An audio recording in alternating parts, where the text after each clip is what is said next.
Hello there, my internet friends. My name is Soul, and Expedition 33 is a game that rocked me. I can't stop thinking about this game. It's been months. I put out a big video about it already, and now that the dust has settled, now that nobody is talking about this game anymore, everyone's on to the next games, the Hollow Knights, the Outer Worlds, the Borderlands. We've all stopped talking about Expedition 33, so I thought now would be the perfect time to put out a really long, lengthy, unedited video where I talk ad nauseum. Look at the time on this video. Disgusting. Now's the perfect time to make this video. Everyone else was done with this game, but not me. In all actuality, I think the next day after I beat this game, made this very bullet pointy idea for a video, because I do this kind of often. I do have my more analytical, talky, very specific videos, but I also have my very just stupid long videos I like to make where I just talk about it. It's like a review, but it never fucking ends. So this has been sitting on my desk for months, and I have not had time to really do it, so I woke up extra early to get this shit done today. So, it's gonna be a long one. Get a snacky, get a nice, comfortable blanket, and get comfy, because we're gonna be talking a lot about this game. But for the one person out there who hasn't played this game and somehow stumbled on this video, please play Expedition 33. I am going to be doing spoilers, but I am also, kind of covering the game from start to finish. So, whenever you start hearing spoilers you don't like, get the fuck out. And that's about how we're going to be doing this. So, the opening of this game, I kind of already made its own video about. The video I made about this game was kind of specific to, because the opening made me cry. And so I wanted to kind of talk about that, the ending, and how it personally affected me. And that's what that video is. But I'm going to talk a little bit less about the opening because of it, because I did technically already talk about it. But before we even talk about that, how did I stumble into this game? Because, all your favorite games, you got to have a fun story of how you came across it or how it affected you or whatever. All my favorite games I have fun stories with. This one is especially exciting because I didn't do shit. I just played it on Game Pass. That's modern media for you. You just flip it on the scrolly machine, and then boom, it pops up on a screen and you experience it. I will say I had a little bit of a story before I played this game, because my buddy and I were trying to get this podcast off the ground. Still hoping, still want it to happen, but the first episode isn't gonna be about this anymore because it's very outdated. But the first episode was actually of a press conference. It was an Xbox showcase, and the games in there were Doom, South of Midnight, and Expedition 33. And I did play South of Midnight. That's a pretty good game, but out of all the games, Expedition 33 was the only one where I was like, I gotta play that because that looks really cool. Because all I knew about it at the time, I was like, it's like a European JRPG, and I saw maybe a couple seconds of the combat, and I was like, that looks cool. So that's all I needed to know that Expedition 33 was worth playing. So I'm not the type, I'm not a game journalist. I don't have a calendar of the games I need to play or whatever. But the one time I did put in a game into my calendar, it was Expedition 33. It was right there, and my buddy and I were going to make a video about it whenever it did come out. And on that week, the big brain boys over at Microsoft, they were like, you know what? We have this really important game that needs a spotlight. Sandfall, they could really use this big push. They're going to do great things. The game looks amazing. And they were like, you know what? Let's release Oblivion Remake the exact same week as this game. Genius, boys. So Expedition 33 on my calendar, you know, it got pushed back a little bit, and I played Oblivion Remaster, and it was I love Oblivion Remaster. Don't get me wrong, I played the fuck out of that game, cherished it. I don't want to say I rushed it, but I definitely cut my experience short. Like I focused on the main quest, and I was like, all right, I'll get back to playing Oblivion once I'm done with Expedition 33. That did not happen. Don't tell yourself these lies. You're just going to move on to the next thing. That's exactly what happened. I don't know why I do this to myself, but that's what happened. But it's okay because Expedition 33 quickly became one of my favorite games ever. Like I said, I threw it on from Game Pass. The opening, I will talk a little bit more in detail about what I went through in my notes here, because I did write these notes before I wrote that video. But the first time you play this game, it's, and I still don't know how to describe this to people, because this game is janky. And the first time you pick up the sticks and your character kind of like rushes forward really fast, you're like, whoa. And I've played this opening with my wife. We didn't get very far. I really wanted her to play the game, but she's not a big gamer. And then my brother, I wanted to get this game for his birthday, and so we sat down and we played up to when you recruit Lune. We played all that in one go, and watching him play a game, which is like something we grew up doing, is just me watching him play video games. It was like so therapeutic, and the fact that it was one of my favorite games, I was like, even if you don't continue this game ever, like that meant a lot to me. But I noticed all three of us, the first time like we pick up the sticks and move, it doesn't play like a lot of other video games. It's always like a little bit like, oh, like this is how I move. And now that I've played the game and I'm so late into the game, like it feels so natural, like to zoom through these levels and like the jumping and all that stuff. Like now it just feels completely normal, but at the time it does feel a little bit janky. And it's weird that this game is so beautiful and it's kind of perfect, and at the same time it is unpolished as fuck. Like in the opening, Gustav has his rose, it's like clipping through things, and then there's like other moments in the game, like Gustav is drinking a beer and like there's obviously no liquid because he keeps, I'm not gonna do that with my actual cup over here. You like my Squirtle cup? So like there's little moments like that where it's like this game isn't really polished, but it's still like the moments that matter are so beautiful. And you can kind of see this at camp too, like the lip flaps are just more like, so I think that's completely fine. At the same time, is that you have your team focused on the things that are really important, and then you get around to like trying to make the smaller stuff look extra good, and they didn't get around to polishing everything. That doesn't matter when the bulk of what you're doing is fucking awesome. So it's weird how this game is so perfect and it's also really unpolished at the same time. But it's a small team of like 30 some people who obviously outsourced a lot too, but that's what happened, and they made a damn good game out of it. After this, you start interacting with the well, you get the big intro with Maël and Gustav. The writing at this point isn't like spectacular. It's always weird when you're opening up a big world like this, and you know, you just want to make these two characters feel important. They are, one character is much more important than the other. But you play as Gustav, and then we learn, again, this is all spoilers, so I'm not going to do like a big synopsis of the story, but we meet Sophie.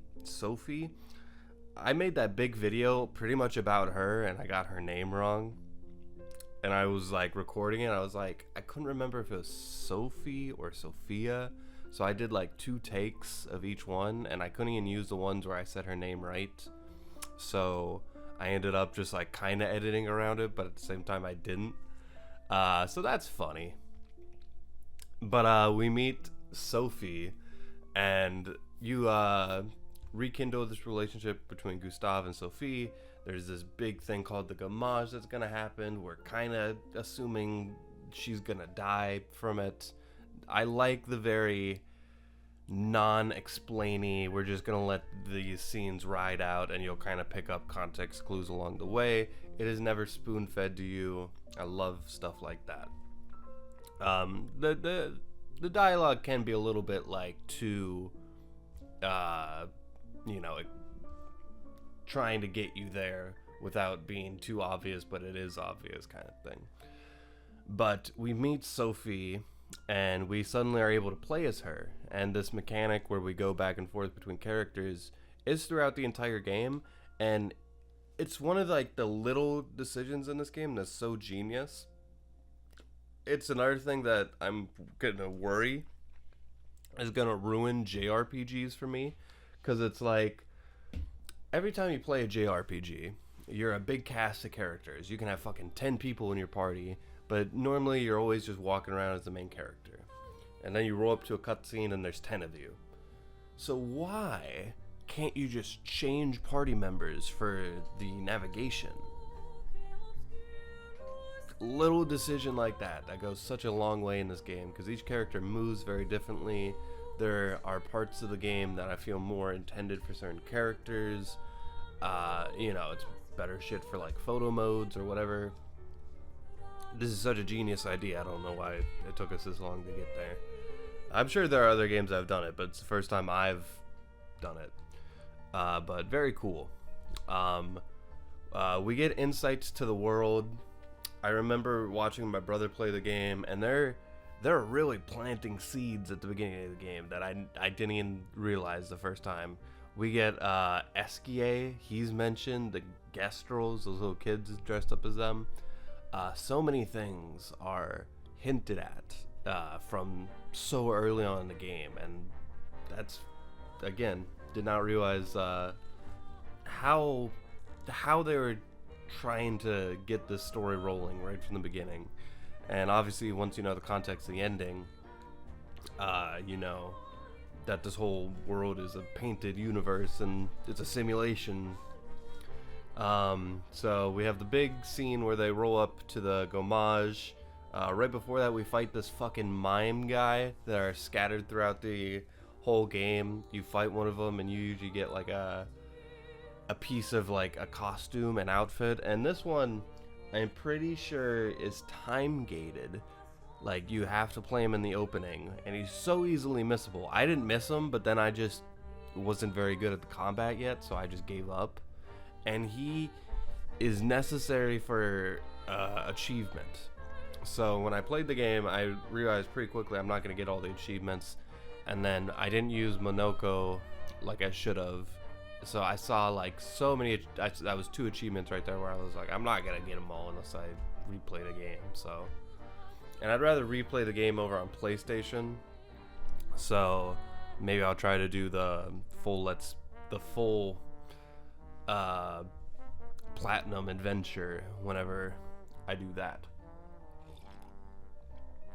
So anyway, we have the big scene where Gustave and Sophie are watching the monolith. They watch as the Paintress changes the number from 34 to 33.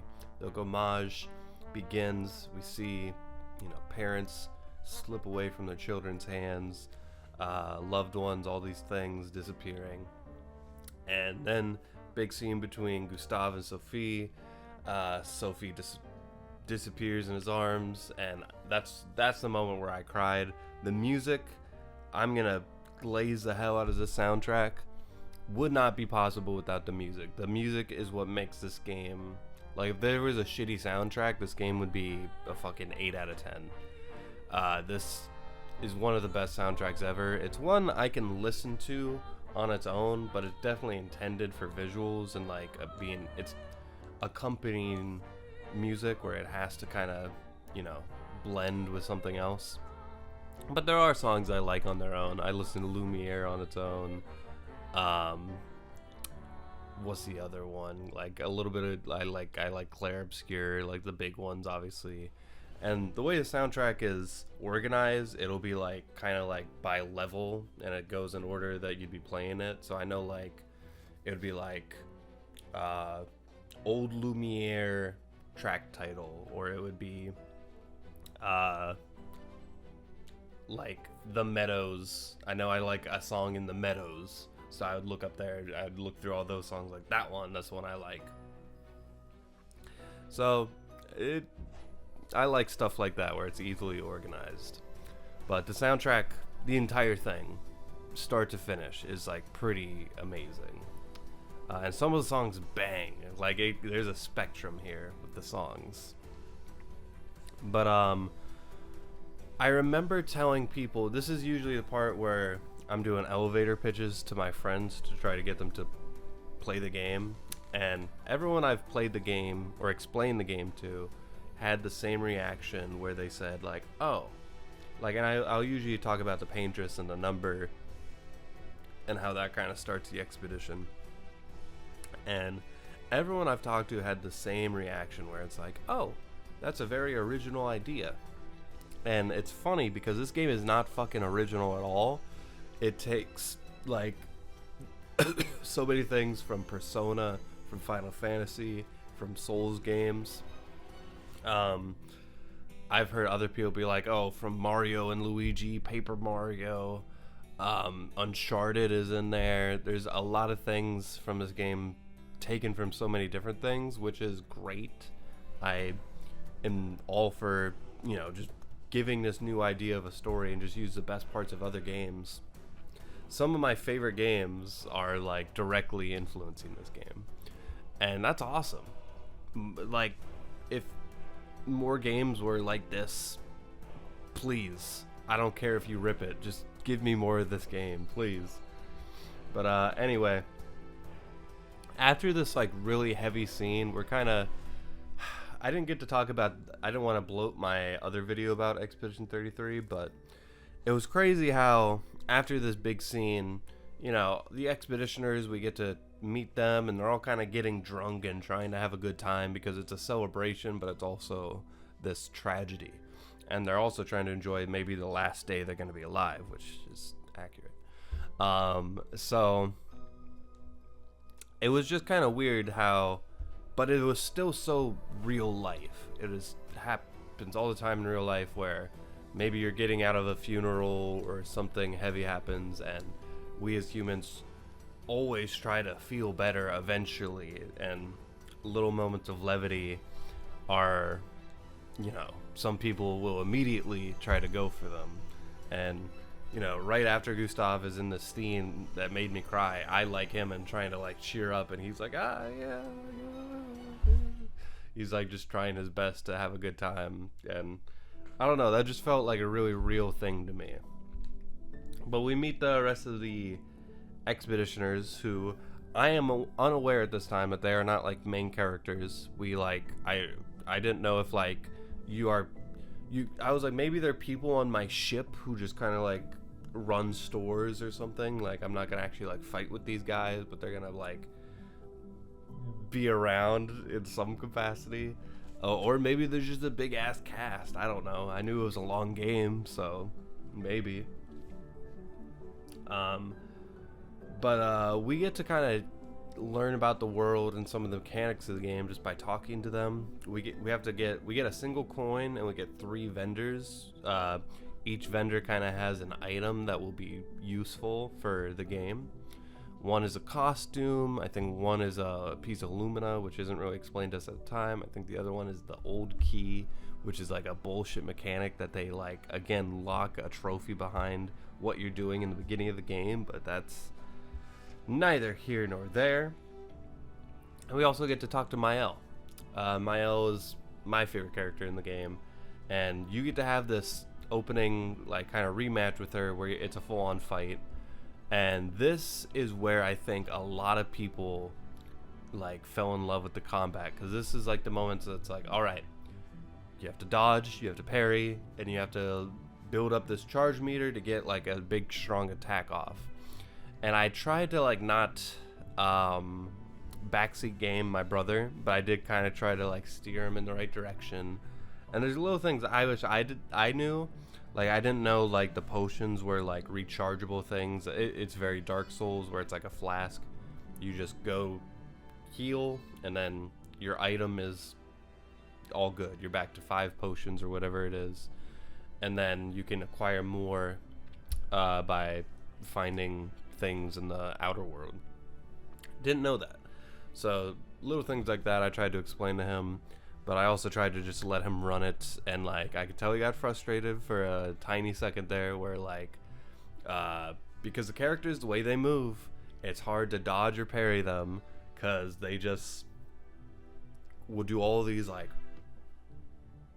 bang, like shit like that, that you're just like but it feels so good. Like, I don't know how a turn-based strategy game has ever like felt this good with a controller, where like the vibrations, the cues, the animations is so perfect. And this opening match with Mael is kind of where it all began, and the way she moves and the way she like will get a hit off, and I'm like watching my brother like get it and then not get it, and like he died like a couple times, and then like there was one round where it's like his health was like he got the big move off, the overcharge, one Gustav's ability, and when he got it off, she had a little bit of health left, but like the normal moves are just like dwindling it down. So he got the big move off, and then like she went back at him, and he was just dodging, and then I was like I was just like, oh god, like I my heart was beating. And then then he gets another attack off her. It's like just a little, like the next attack will kill her probably, if he does like the overcharge or whatever. Like, he has enough of the overcharge to kill her, but then she comes back, and I was like, oh god, this is it, he's gonna kill her. And then I was like, he's gonna get pissed and be like, fuck this game, I'm not playing this game. But she goes for the attack, and he parries it out of nowhere. And I love the parrying system to this game. It just makes this big explosion sound effect, and it feels amazing. Oh, I love it. But he got that off, and we were like, it was so hype. Yeah, I love that. And even from the first fight, like, which is, you have nothing compared to later in the game, that it was able to be this hype. But after that scene, again, we meet more of the expeditioners. We talk to CL for the first time, Lune for the first time. Get to kind of meet the characters. Some of them aren't gonna matter here soon. And you kind of learn more about Expedition Zero, like little things about the world, stuff like that. And then we have a big speech by Gustav's sister. We are all out on our big expedition. We're gonna defeat Paintress and save the world. That's exactly how it's gonna happen. And we roll up to the first location. It's the dark beaches, dark shores, I should say. And whenever we roll up here, this is like an end game level. And you know, the way most video game worlds work, and this game does to a certain extent, is you have a path from beginning to end, and for whatever reason in the canon, they never explain this, the creatures at the beginning of the map are super weak, and if you get to the end of the map, they're like 100 times harder. And this game is not like that, because there's always like these little pockets of super hard areas along the way that you have to come back later to beat. So we roll up to this end game level and are introduced to Renoir. And again, it's crazy. I love this game because it had like this big emotional moment, then you cool down, learn some stuff, cool combat moment, and then you get right back into the story and you see this old man, and it's immediately like, what? And then he just doesn't say a word, just starts murdering your crew, just one by one, bam, bam, bam. Mael gets knocked down and she gets taken away by a strange, mysterious figure. I remember when this was happening to me, there was so much going on. I was just like, oh, the red-haired girl's gone. And then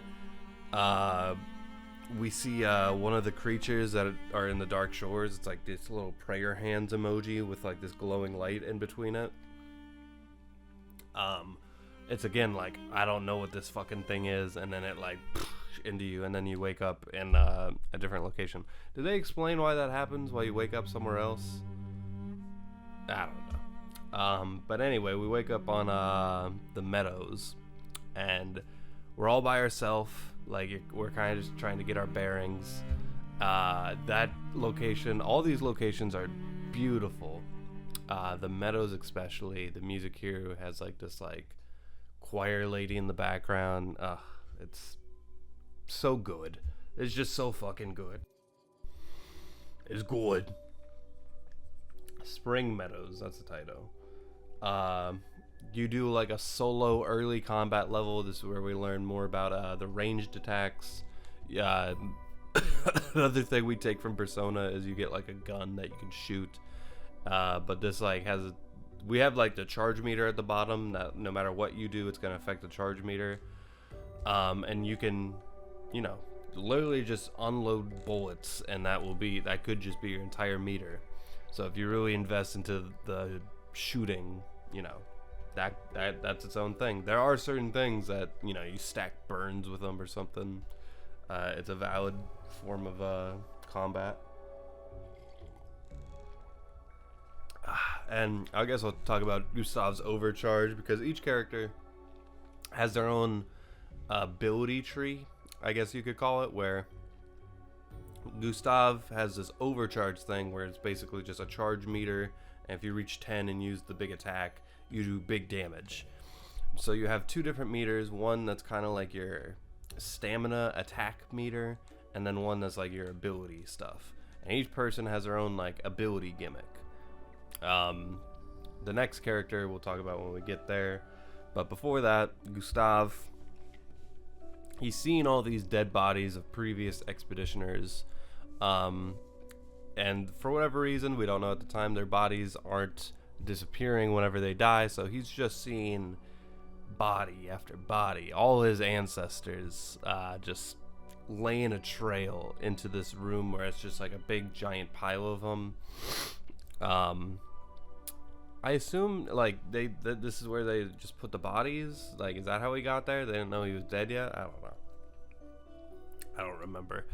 But Gustav, he kind of just sits himself down. He's like, yep, this is my destiny. Pulls out the gun, puts it to his head, and that's when Lune shows up, and she's like, you can't do that.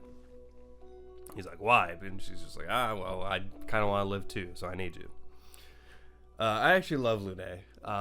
Just her very simple design of having the characters down here, no feet, very pixie-like, and the way she moves around, she just flies or glides. Love her. And the first time we see her is when she's just kind of doing like this little guitar ceremony. She doesn't say anything. Then we meet her. She's very stoic, very kind of abrasive at the same time.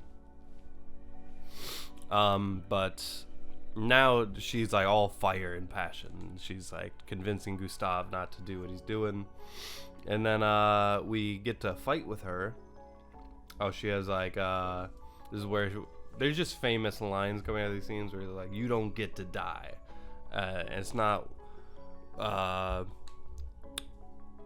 if one falls, it's when one falls. We continue. She gets added to our party, and her ability tree, it's all element based. So you have like this little element diamond thing.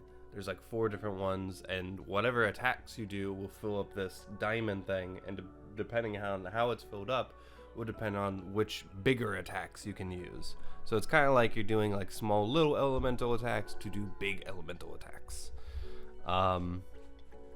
Again, every character plays very differently. I meant to say this earlier. So another thing with Lune's not costume, her character design, All the character designs actually are like very simple, and it kind of goes into the idea of, well, they're supposed to be these expeditioners who aren't supposed to be like these big anime characters who are like wearing crazy outfits, and all their outfits, although towards, you know, if you unlock more they get some pretty cool ones, but they're all simple. They're all like if you put them in a line together they make sense together, and that's another thing I really love about the game, is like, especially at the beginning of the game where you don't know everyone, it's just kind of like, oh, this is the character with like the things going down her face, and that's it. And speaking of that character, I think everyone, I remember my brother was running through the meadows and I was like, just play as Lune, please. And then he switches and he's like, oh yeah, he's like, that just feels great. Everyone has that reaction.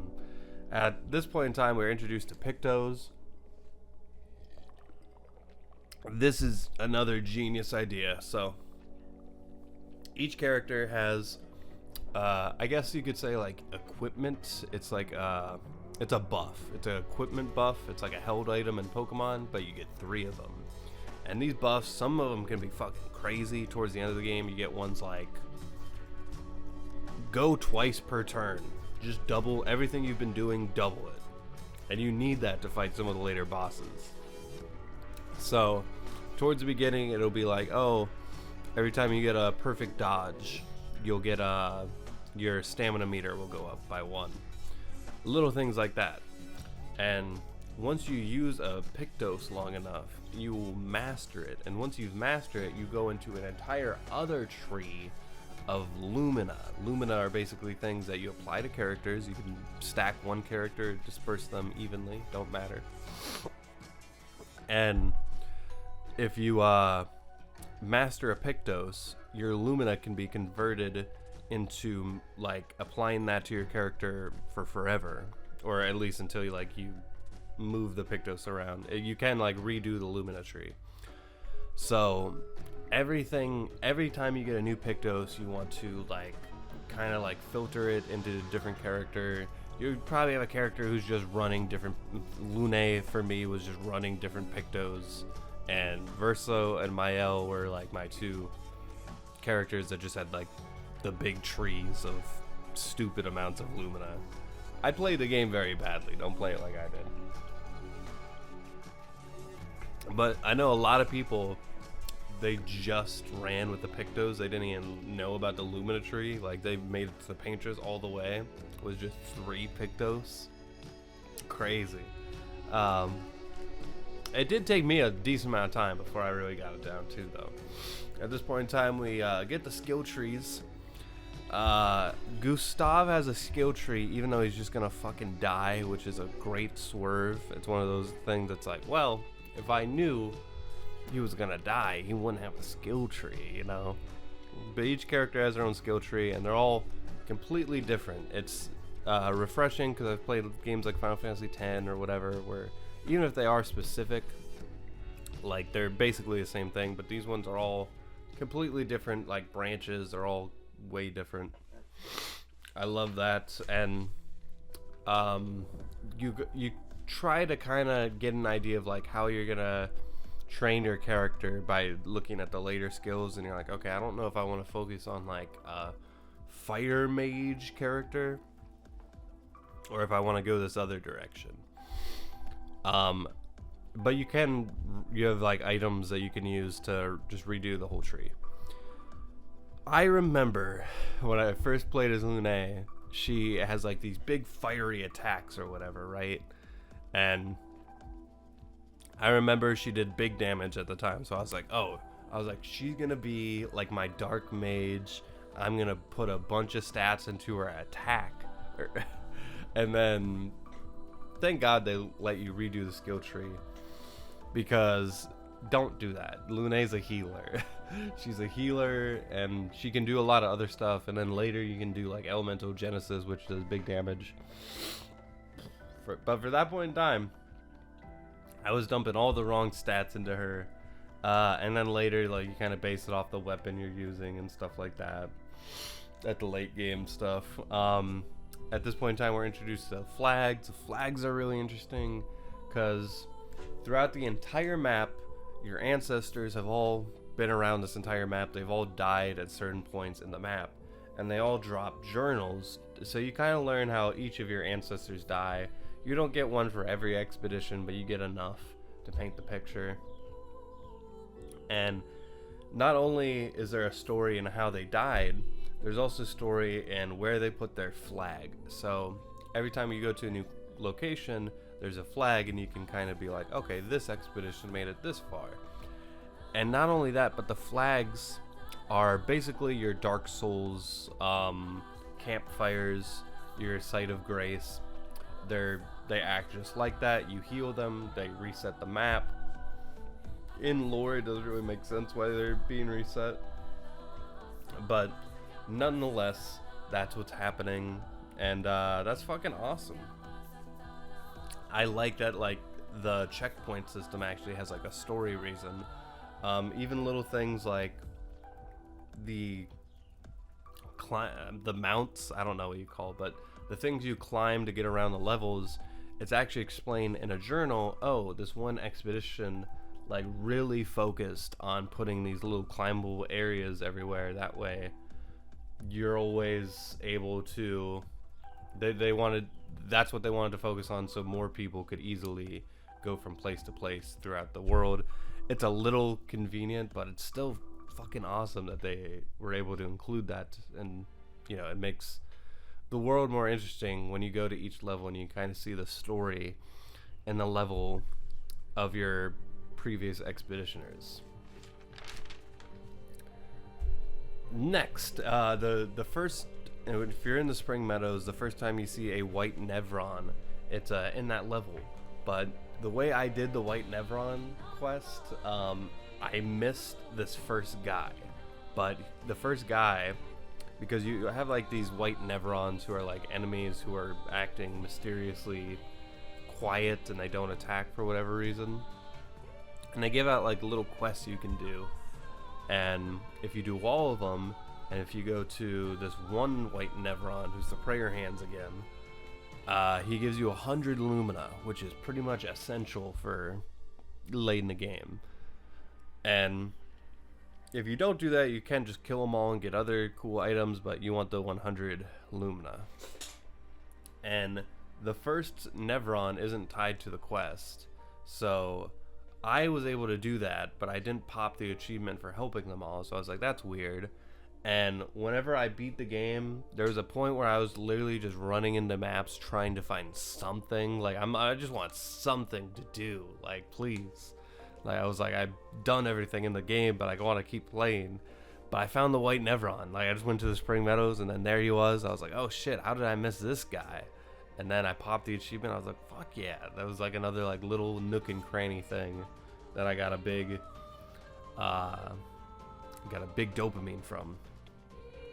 The continent itself, once you get out of the Spring Meadows, you're into the overworld map, and it's very interesting because it's like, it's kind of like a storybook, like chessboard map where you have like your big locations that you have to walk up to and you enter them, and then you're in like the location of the new map. But the hub world, it's you're a much smaller version of yourself, and you're kind of walking around this big chessboard, and you can still fight enemies, you can still find journals or whatever, you find whatever this and that.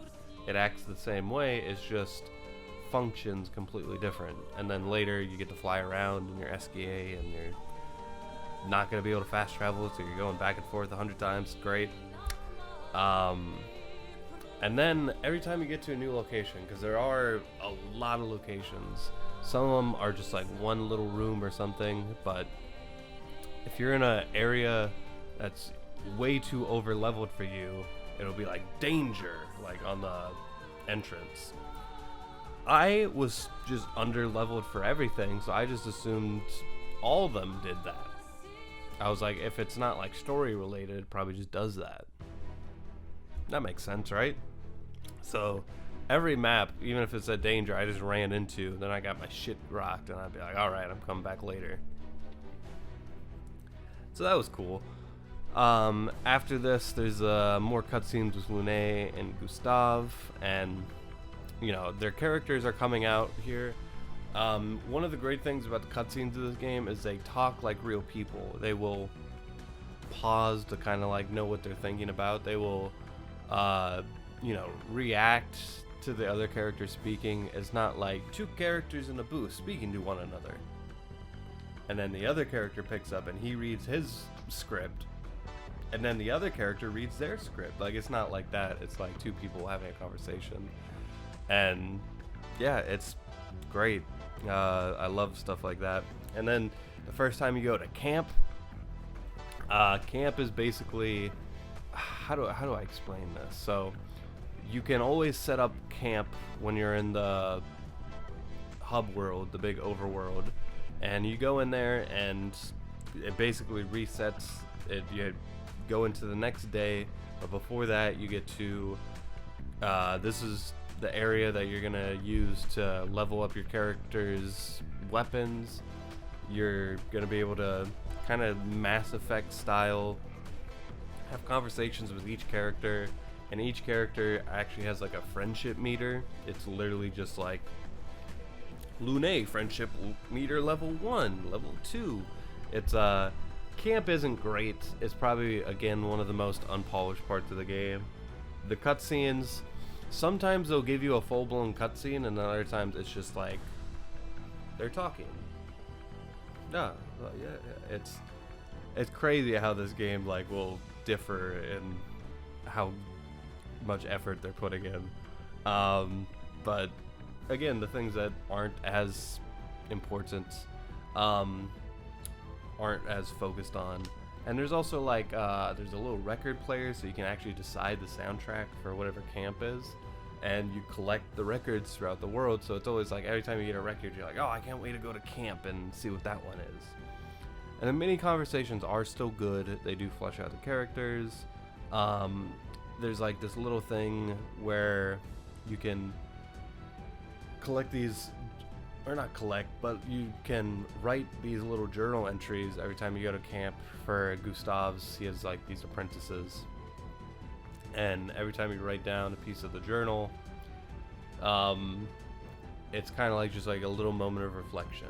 It's like just this tiny little thing you can do that's always like, I like that they did that.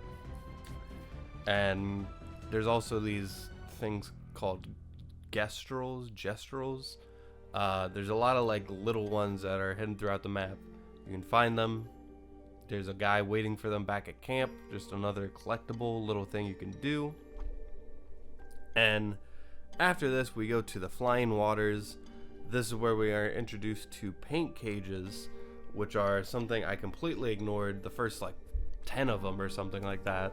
But what you're supposed to do is you see a big paint cage, and you know to unlock it, there's going to be other little ones nearby that you have to shoot, and once you shoot them all, it unlocks the cage. I didn't get that at first, so I just went about my business. I was like, I just assume I have to come back later and get these, and I was like, oh, that's how they work. And they're usually not even great, but it's, you know, little things to get here and there, you know, something. And around this time, well, this has been happening, but I didn't realize it for a long time. The way that the locations, the levels are spread out is, you know, there's always branching paths. This is in every game ever. Here's the main path, here's the side path. The way I play games is I always try to go down the side path, then come back and do the main path. That way I don't miss anything. I don't like missing things. I get FOMO. This game is actually kind of brilliant because because the problem with a lot of these games is you don't know which one's the side path and you don't know which one's the main path. You kind of just use your context clues, and sometimes you're wrong, and then the cutscene starts and you're like, fuck, I didn't get to go down that other area. Now I have to play the whole goddamn game over again to get that piece of loot I missed. This game is actually very genius because the main path is always going to be well lit with like lanterns or torches or whatever. It's always going to be the path that's like well lit, and then the side paths are darker. Again, genius game design. I didn't realize that till I was like pretty much done with the game. So that's me being dumb. But I wish I knew that, because that would have made going down the past a lot easier. I wouldn't have gone back and forth as much. Soon after this, we can meet the curator. We're introduced to the mansion. It's where Mael is. That's where she's been hiding out this whole time. She's been hanging out with this creepy dude who has no face. Not like no face, like it's a guy with literally without a face. But the mansion is a location that has many doors. This is another interesting thing. The mansion, it's like a literal mansion, but all the doors are locked. But then as we're going throughout the world, we'll find random little locations that go to the mansion, but they go to the hidden rooms. So you go into the hidden rooms, you'll find like good loot there, then you'll exit out, and you're right back to where you started in the mansion, and you're like, oh, I remember this now. So you slowly unlock doors of this place just by going throughout the overworld. Another, you know, pretty cool game design stuff. And the mansion it's kind of tied to the main story in a lot of different ways. It's probably one of the most important locations of the game, actually. But again, it only makes sense the more you play the game. Anyway, Mael gets added to the party. Her fighting style is very interesting because she has stances. So let's say you begin combat, your stats are all normal, but let's say you're in an offensive stance. So your attacks are going to do 50% more, but you're going to take more damage. Then you have another stance. If you get into this one, this does double damage, and there's like no thing holding you back. So your attacks and whatever you do will always determine your next stance. So Mael is the most broken character. You can double your attack with your stances and then your Pictos so many times over. Like let's say you have Pictos that's like your first attack will do double damage.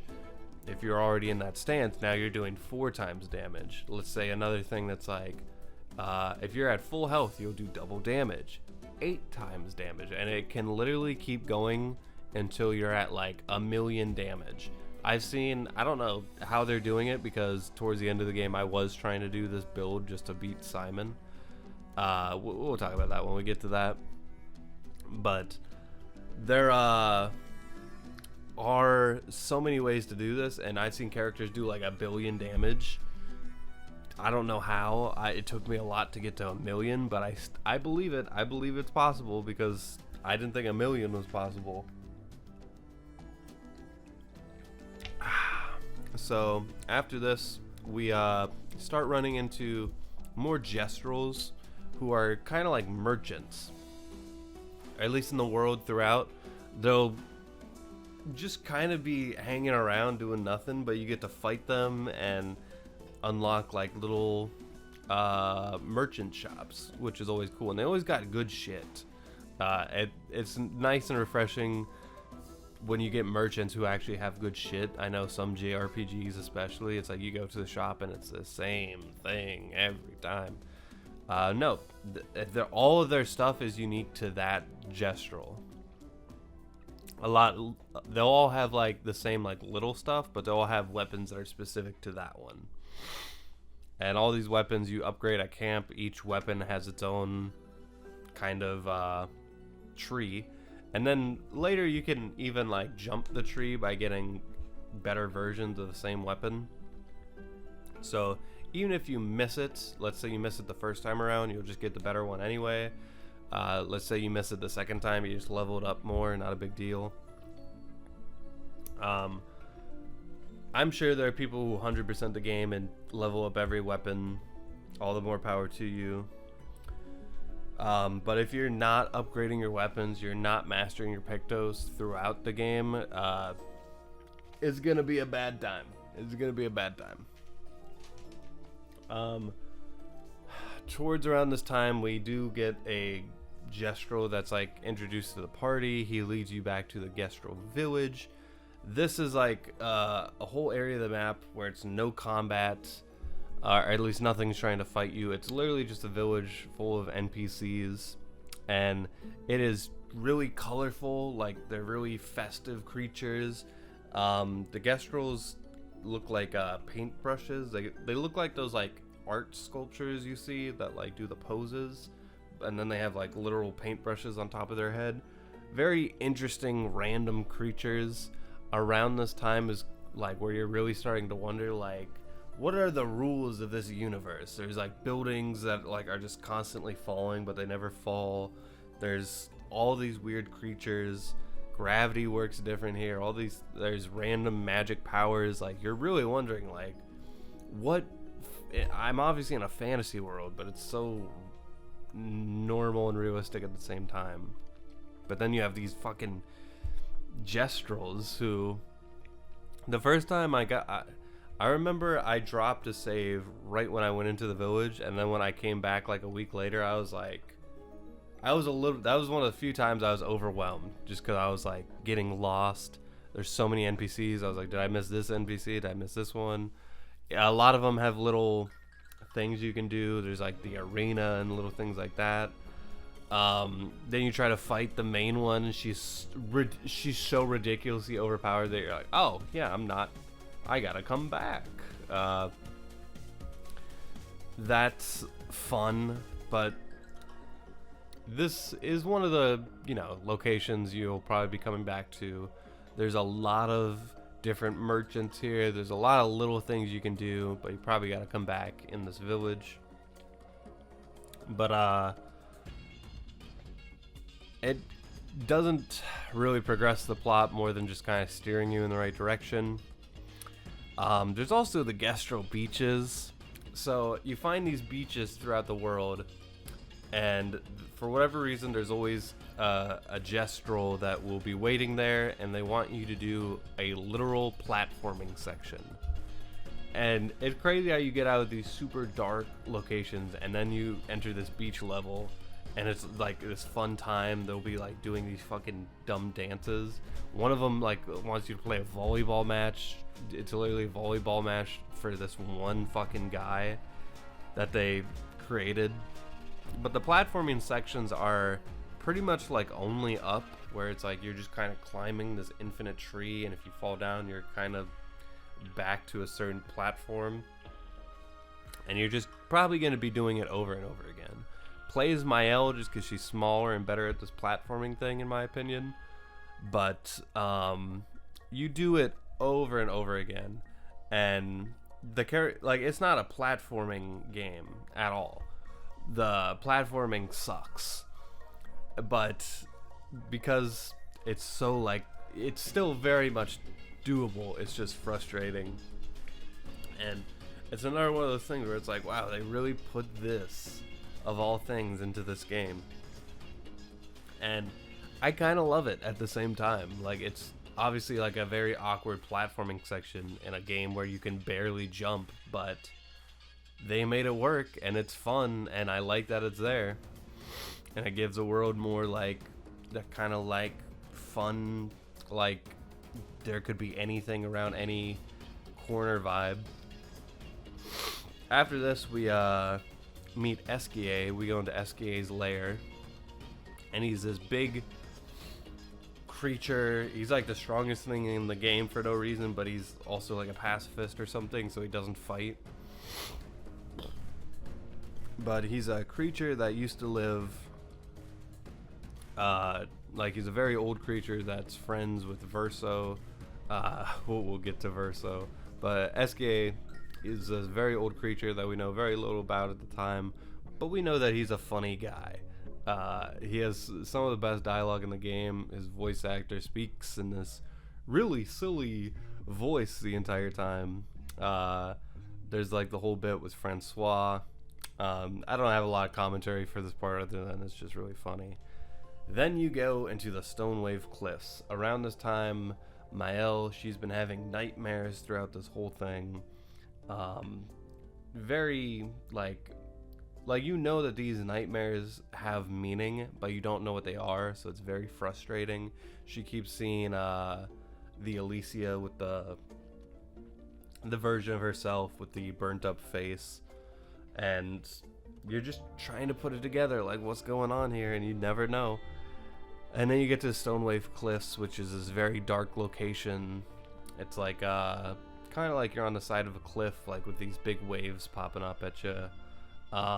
Then there's like these lanterns everywhere. It gets really dark, and it's like a trail of lanterns, and it'll go poof, like they'll turn on like bung bung bung, and they lead a trail up to like one of the best bosses in the game.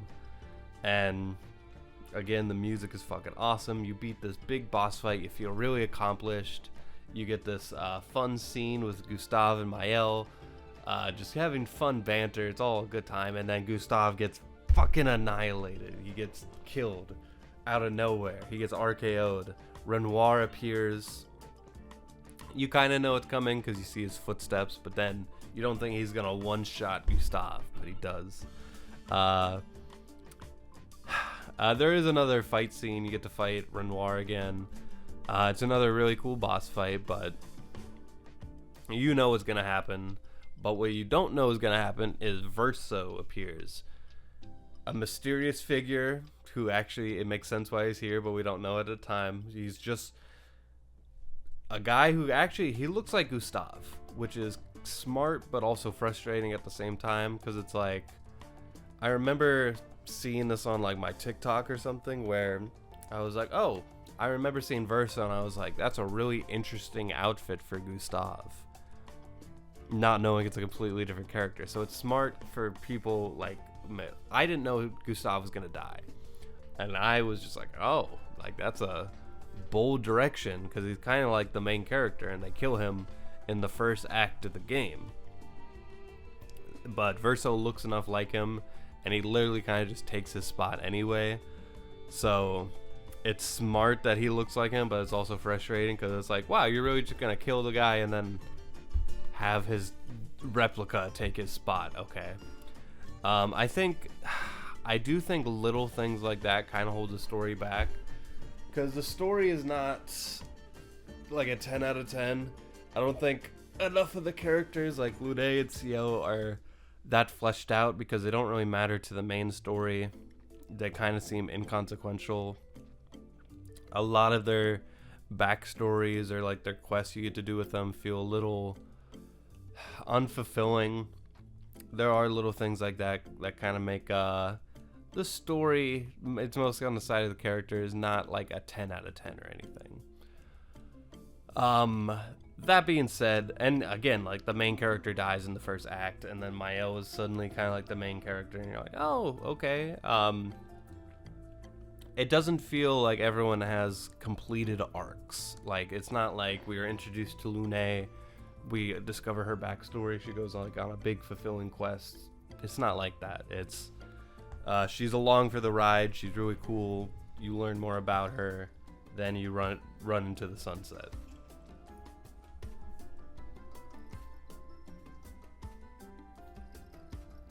Sorry, I thought my kid was waking up. Anyway, suddenly after that, we're in Act 2. Even when we go into camp, we're playing as Verso. Verso plays very differently from Gustav, but I love Verso. My main trio was Verso, Lune in the middle, Maëlle. Those were my three. I pretty much left, because the way the Lumina work, I just wanted to dump all my stats into those three. So Ciel and Monoko were both kind of left behind, which I already had like a decent amount of Lumina dumped into them, but like I just left them behind, regrettably. And the next time I play the game, I want to play with those two specifically, Lune and Monoko. So I'm sure it'll be very different, but yeah, that's what I ended up doing. I haven't even gotten to Monoko yet, though. SKA can swim now that we're in Act 2, so now like the map is much bigger. We're going to a lot more locations. We're getting into like the nooks and crannies of the relationship. By this time, when you go into camp, you can start Verso's kind of relationship tree with each character. Lune and Ciel specifically, you can romance. This is another thing that I feel is like kind of not very fleshed out with the game, because the romance is kind of just like whatever. Again, these are some of the least animated scenes, and they're good. Like, I enjoy them, but it's like a romance in a lot of other games, like the Mass Effects or the Final Fantasies, the other big RPG games I've played that have romance. Even if they're optional, they're like big parts of the game.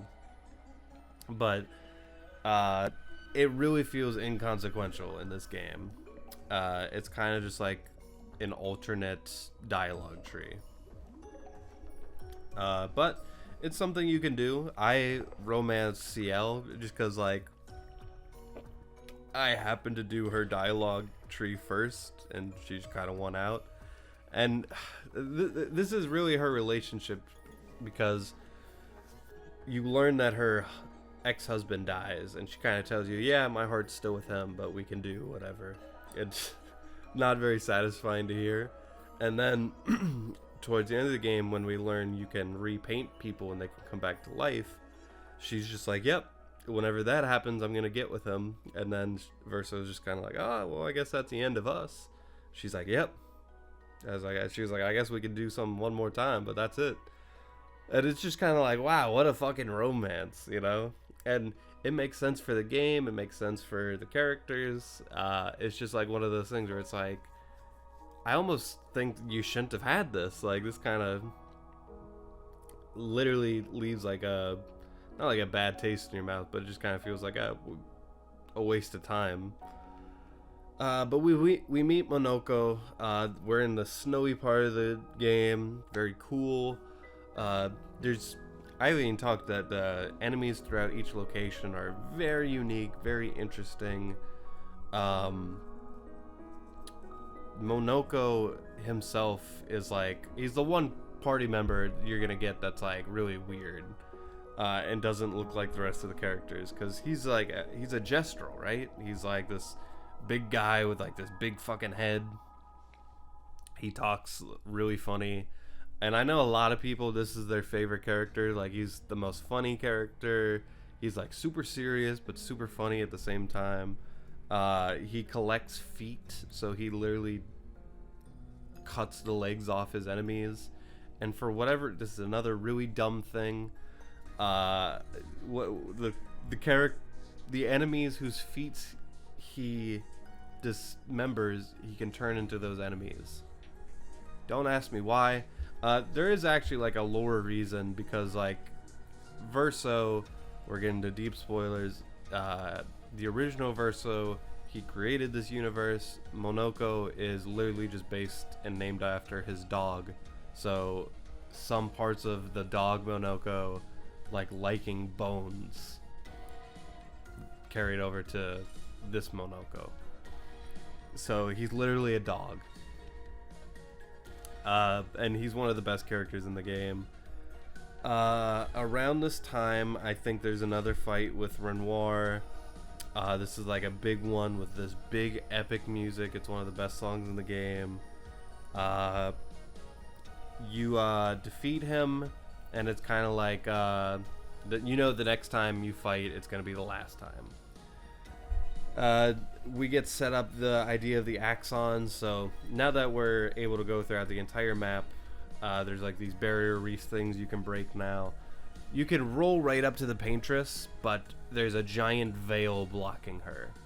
And this is actually where a lot of the other expeditioners like couldn't get past, because no one was able to get past this big barrier, other than this one expedition for some reason, who are like just super OP. It like, they literally like swam there. It's fucking crazy. Again, some of the journal entries of the other expeditioners are pretty crazy. But anyway, there's actually a whole cutscene dedicated to like, if you roll up to the Paintress fight early, they stop you. This big barrier will block you, and the only way to take down the barrier is by defeating the axons. The axons are just mini bosses you beat to kind of flesh out the game a little more, which is fine. they all have like super unique locations. This is like just a really cool gameplay loop where you have your team now. You have Verso, you have your Monoko, you have your full set of characters. This is like the big stretch of the game where they're just gonna let you play the game. You're gonna go into these locations, you're gonna fight the characters leading up to a big boss fight, beat the boss fight, move on to the next one, rinse and repeat, which is fine. Again, you're just having fun playing the game. World's getting fleshed out. Nothing crazy is happening though. I know Renoir created the Axons, and it's not really explained to you that there's a painted Renoir and an actual Renoir at this point in time, so you just assume Renoir created these things in the image of his family members. So you start to kind of piece together like, oh, this one was based on Verso, this one was based on his wife, or there's another one that we don't talk about.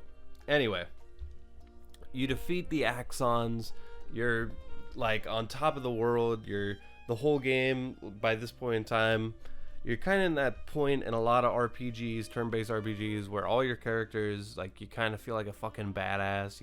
The whole game has clicked by this point. You've done a lot of the things there is to do in the game.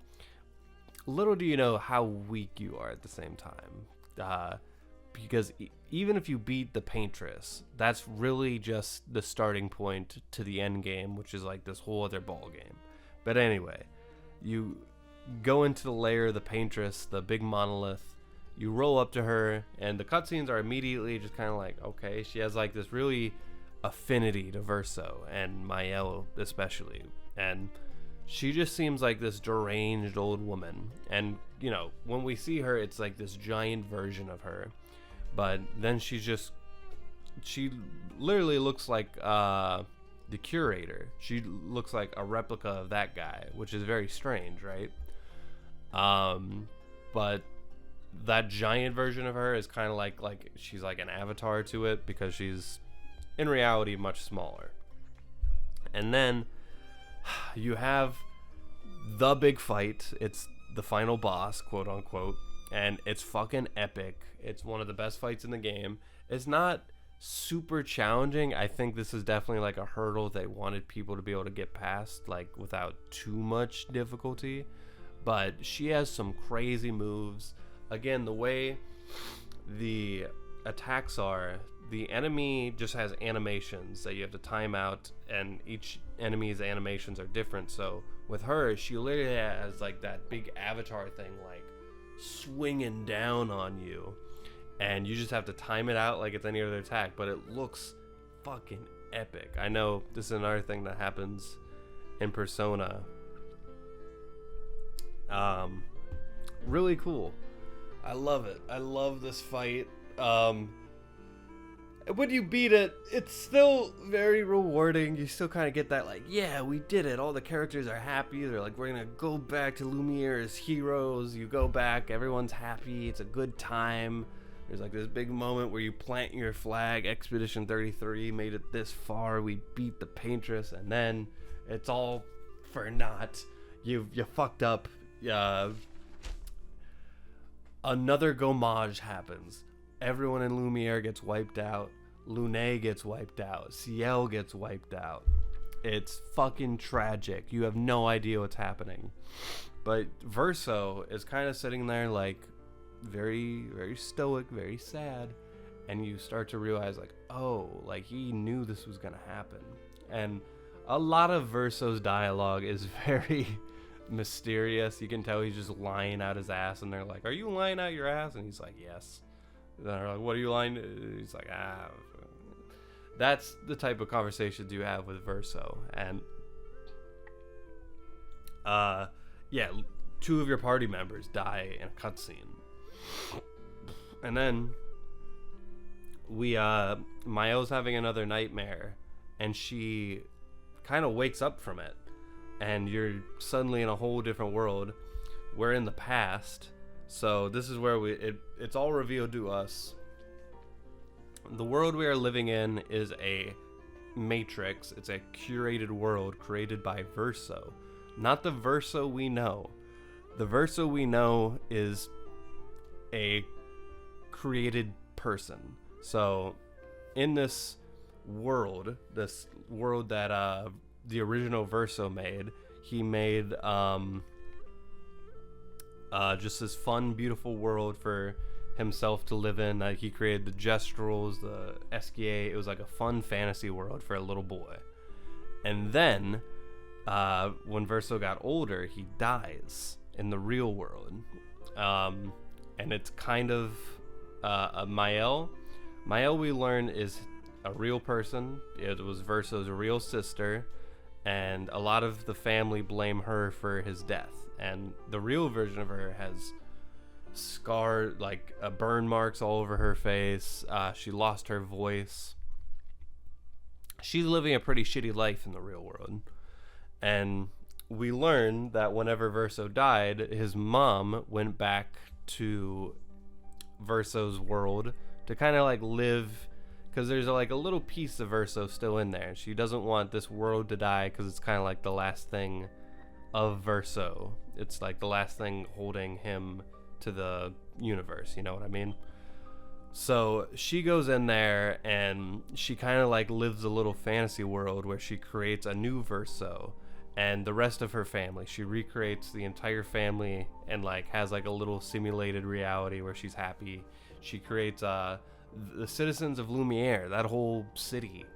It's created by her to kind of like recreate the real world in Verso's world. That way she can have like the best of both worlds. And when the creators of these worlds spend too much time in there, things start to go bad.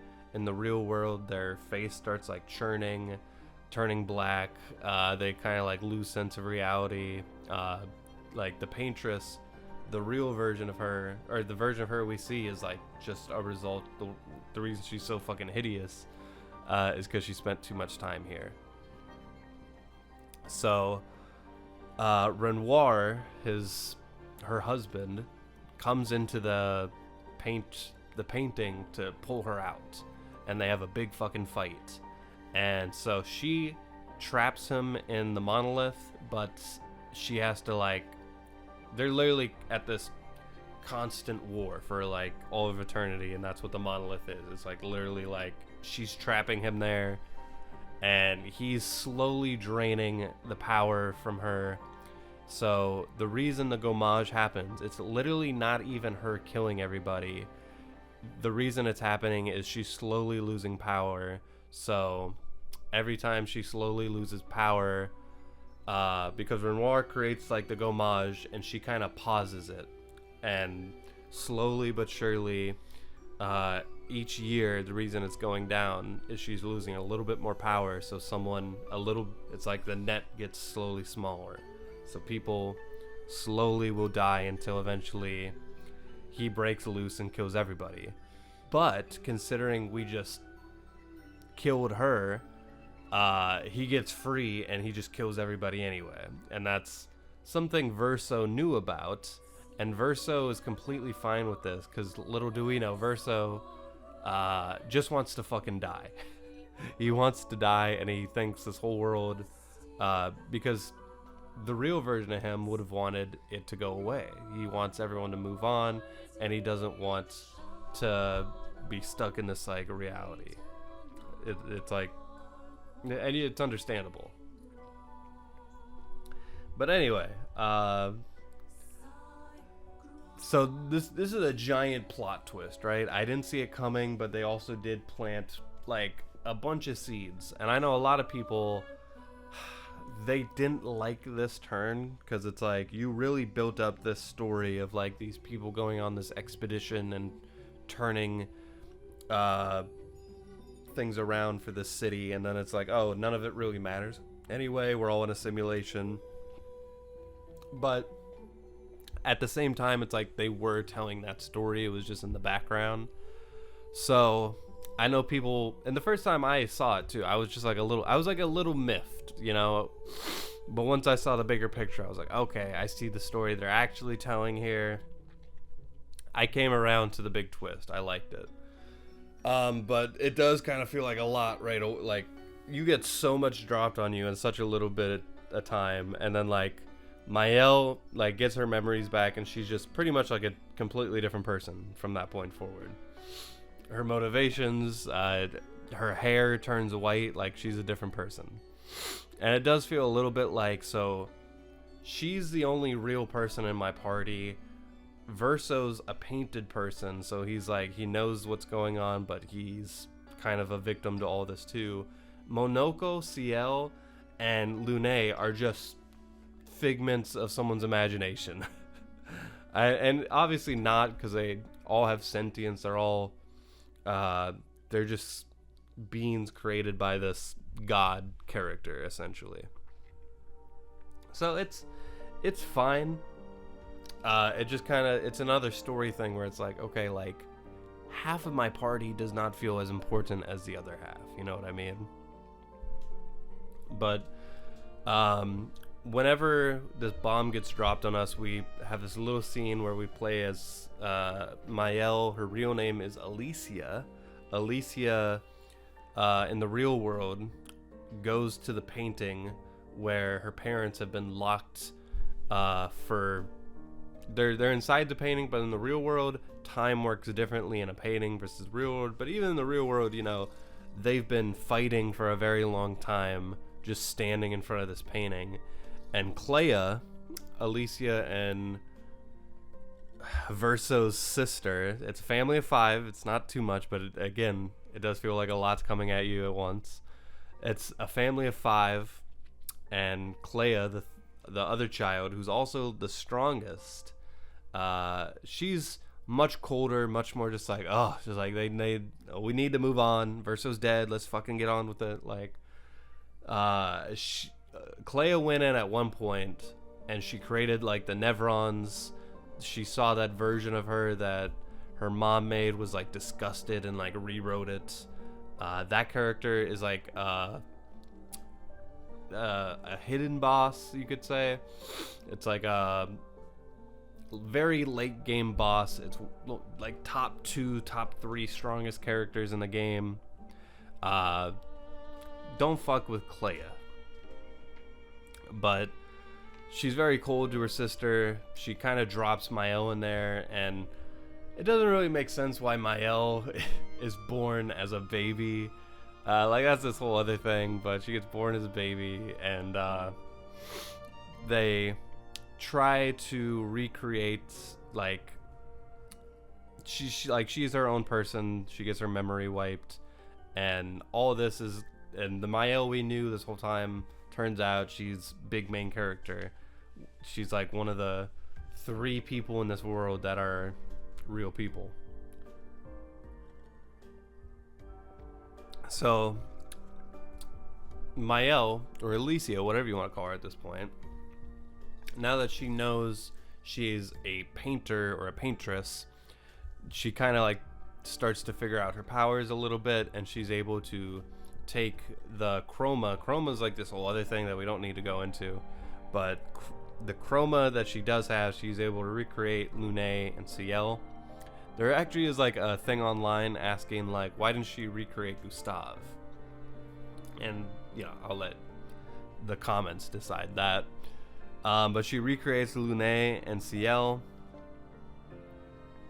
and Renoir has control of the chroma in the universe, so he has like the power really to like do what he wants in this world. He's like the godlike power right now.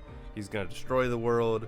So the final mission, the final main story thing you gotta do is go and fight Renoir. You have to go back to Lumiere, go through this gauntlet of big scary creatures, fight him, and we'll get to the ending later. I like, one, because I didn't want the game to end, and I was like, oh, if I beat the main boss, I might not want to keep playing. So I was like, I just want to do all the side stuff possible first. So I did, as much of the side shit as you should do, or could do, I should say. Not as much as you should do. Realistically, you just need to level up a little bit, and Renoir is not that difficult. Well, he's difficult if you like are like a game journalist just focusing on finishing the game and don't give a shit about the side stuff. If you do the side stuff and level up the fuck out of your character like I did, I beat him in like 2 tries. He is not that hard. But again, I was overpowered. And that's kind of like one of the flaws of the late game, is that you have like over a dozen like dungeons or levels you could go to, and whatever level you're supposed to be for each dungeon, it's not really a linear path. You're kind of just getting your shit rocked. If you go here, all right, I'll come back, go to another location, get your shit rocked until you find one that you're a good level for. And you know, you're leveling up a little bit here and there along the way, just trying to do whatever you can. But eventually you get into a good rhythm. You get like, oh, okay, now that I've beaten this thing and I've leveled up this amount, I can go back to this area and do this, and then I can do this. And that's really how the entire late game goes. Like, first thing a lot of people do is go to the Dark Shores, the place where you are at the beginning of the game. And if you beat these things, big level ups, but like they rock your shit at first. Like, these things are fucking as strong as the Paintress, I swear to God. Oh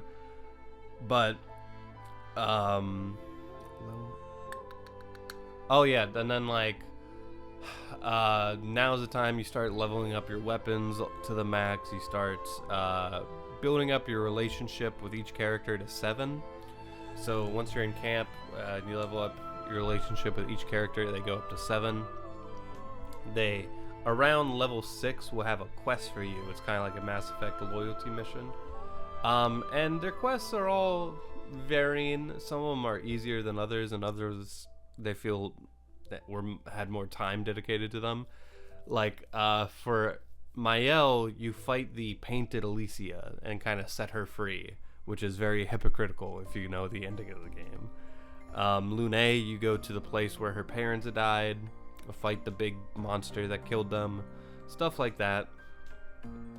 And these all flesh out the game. I like good optional content.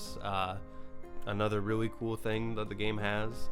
And I think there's like definitely like this gap in when I'm talking to people about this game, or when I hear people on YouTube talking about this game, where a lot of people went from the Paintress to Renoir, beat the game, and then that was it. And then there's the people who did all this side shit, and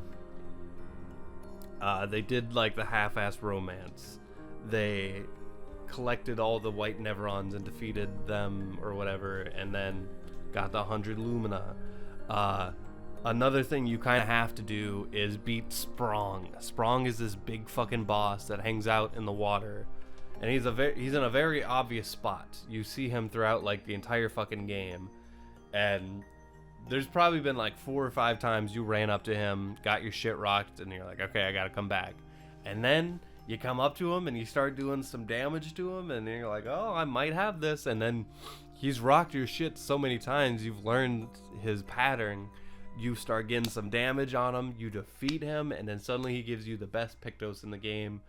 Play twice per turn. And then it's like, okay, now that I have this, there's like 10 other locations I can do. Yeah, it's one of the best, most rewarding parts of the game is fighting Sprong. I talked about Alicia, talked about the 100 Lumina thing.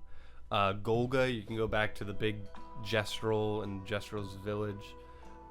You actually fight her like, what, 3 times? Because you rock up to her, you fight her in the main village or whatever.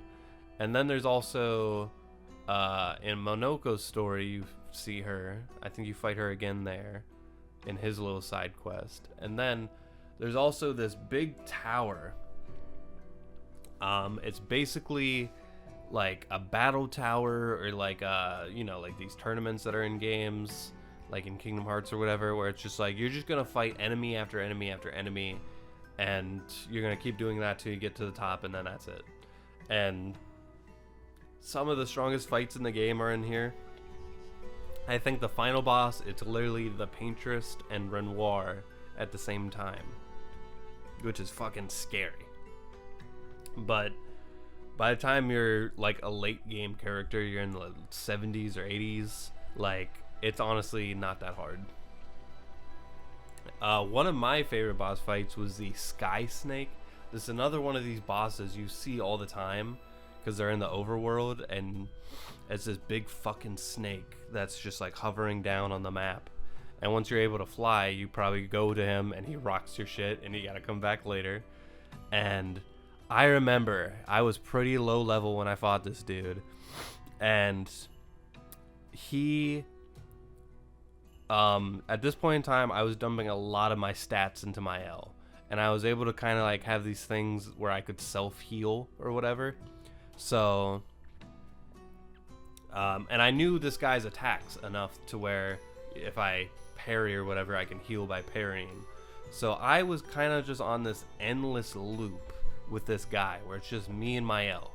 He's doing big damage, I heal, big damage, and then like we're just going back and forth. And the longest boss fight of this game, like I made so much progress with all my other characters, but once they died, it was just me and my L going back and forth with this thing.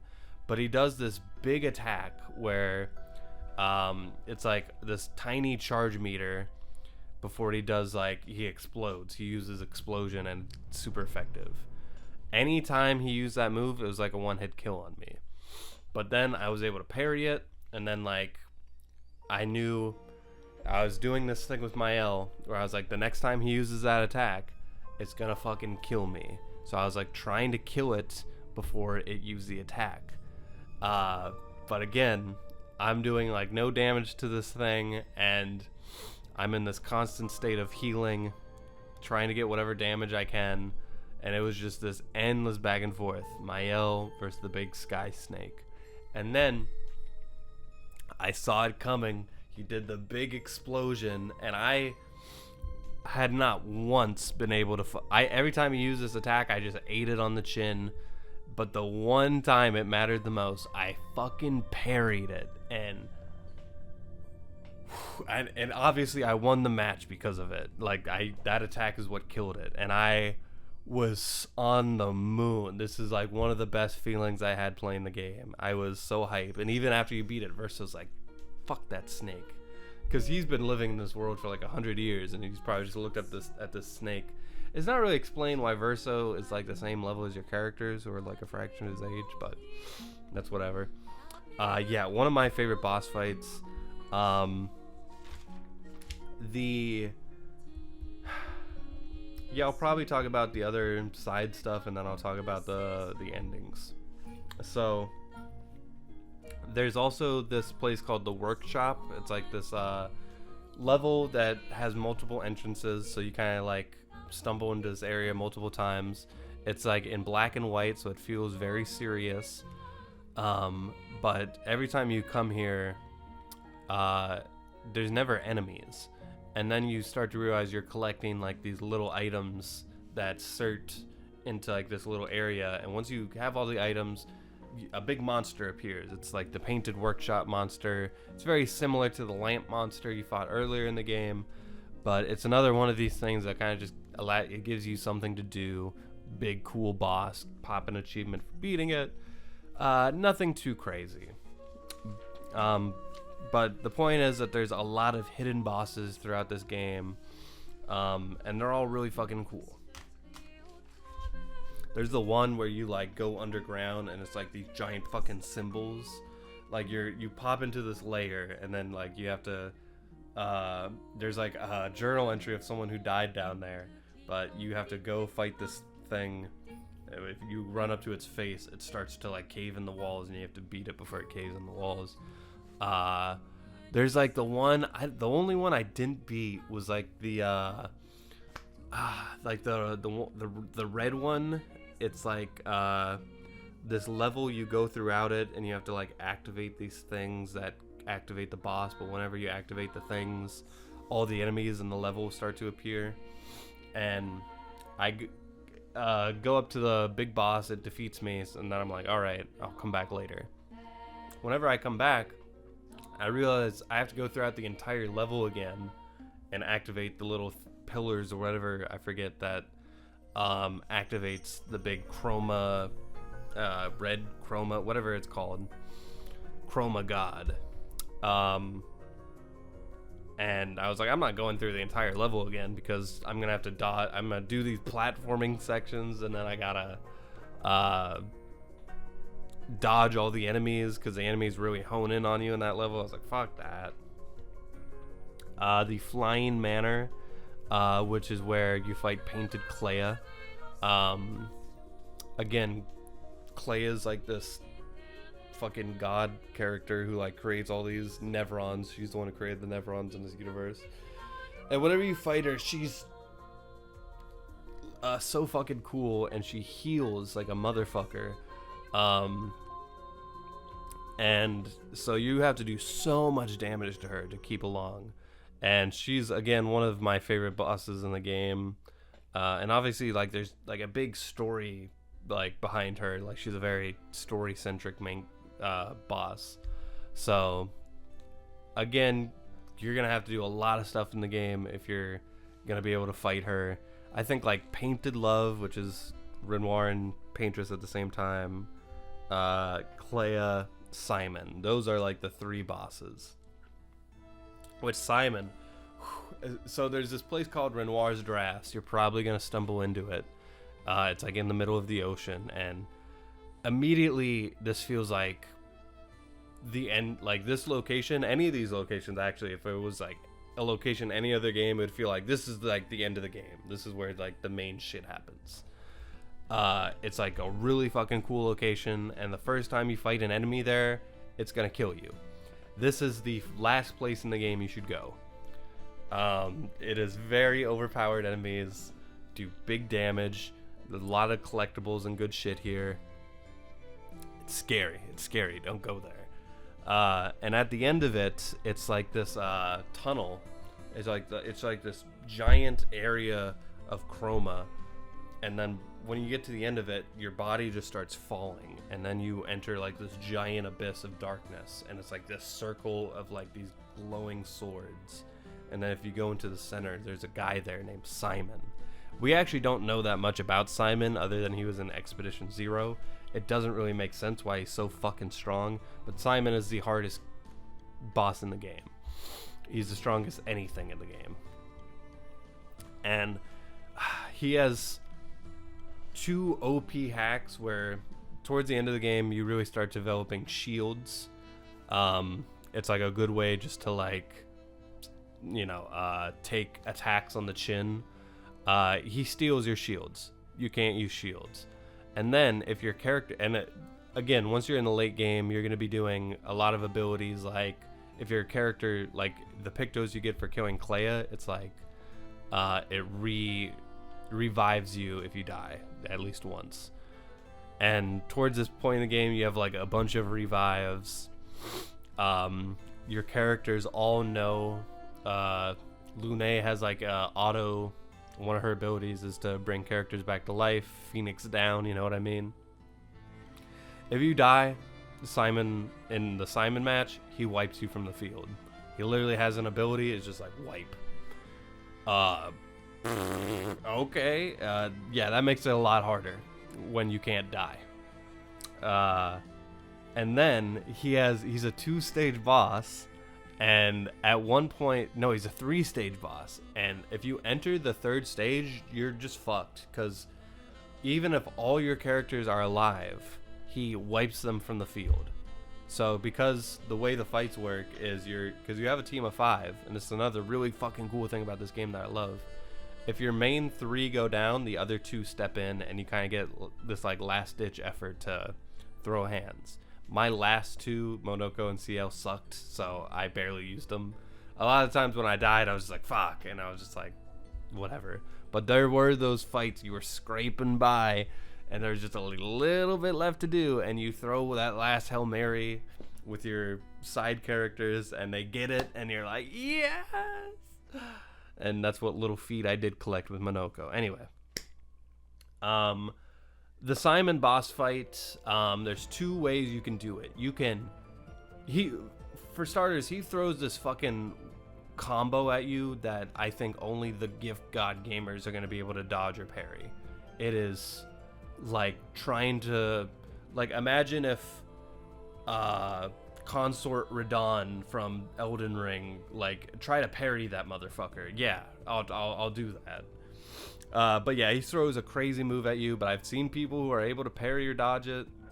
Again, if you get your shit rocked enough, you can start learning. You can always learn the attacks of these enemies if you can't fight any other way. It's just a bitch and a half to learn to do it. Or you can do what I did, and at this point in time, I did not, like, Mael, I was using a lot of Pictos and Lumina on her just naturally, but I did not, like, do the build, which is, like, putting a bunch of stats into her and trying to create this, like, 1 million damage attack from the rip. And after I got my shit rocked by Simon, I was like, I'm going to do that. The problem with that is I missed a lot of the Pictos that let you do that. Like, there were some that were like auto powerful, get powerful off of the rip. That way, that's another X amount of damage. I hope you can't hear the amount of sirens and shit that are outside my thing right now. Anyway, that's Simon coming for my ass.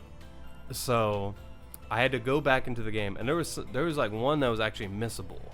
So there was certain things I did throughout the game. I just picked up a lot of the Pictos I missed. So that was satisfying in its own way, because it's like I got into more of the nooks and crannies of the world to try to create this perfect build.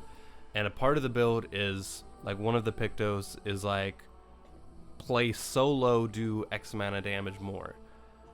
That was like essential for this build. So it was literally a 1v1 between Mael and Simon, and you had to do so much damage that you, like, negate that third.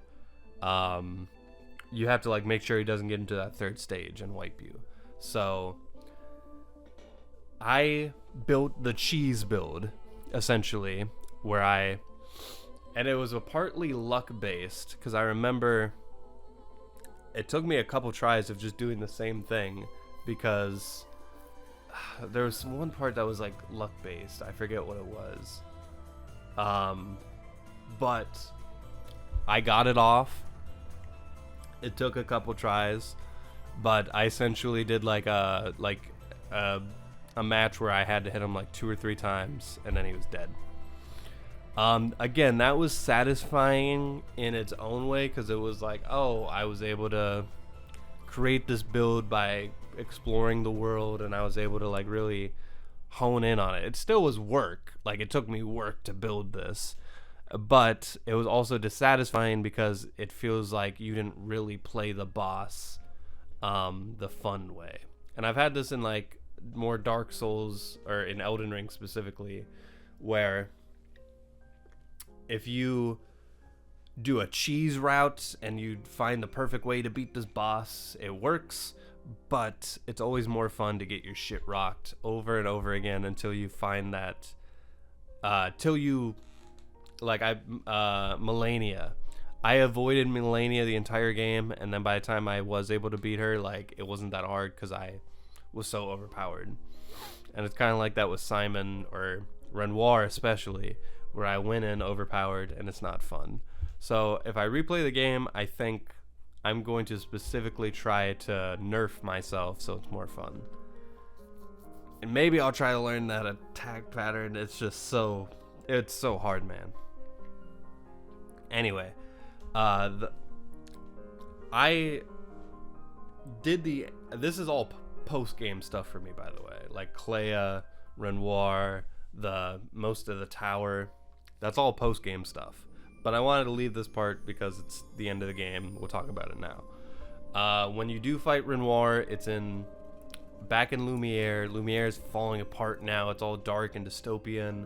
There's like these big fucking monster creatures that feel like they look like that thing in Persona 3.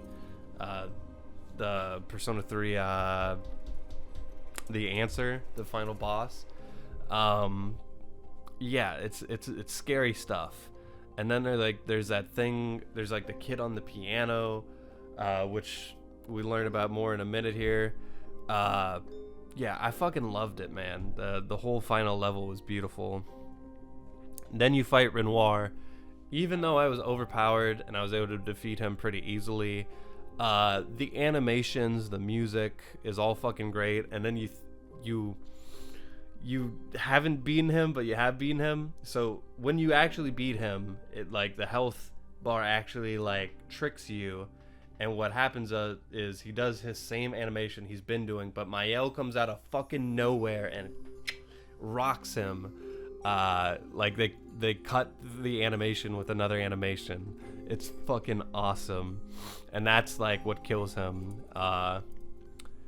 Yeah, I love it. I loved the final fight. It's the soundtrack for that song in particular, where the choir is just going hard. It's like a heavy metal, like gothic choir. Love it. I loved it so much, man. Yeah, it's definitely top 3 fights in the game, even if I was overpowered.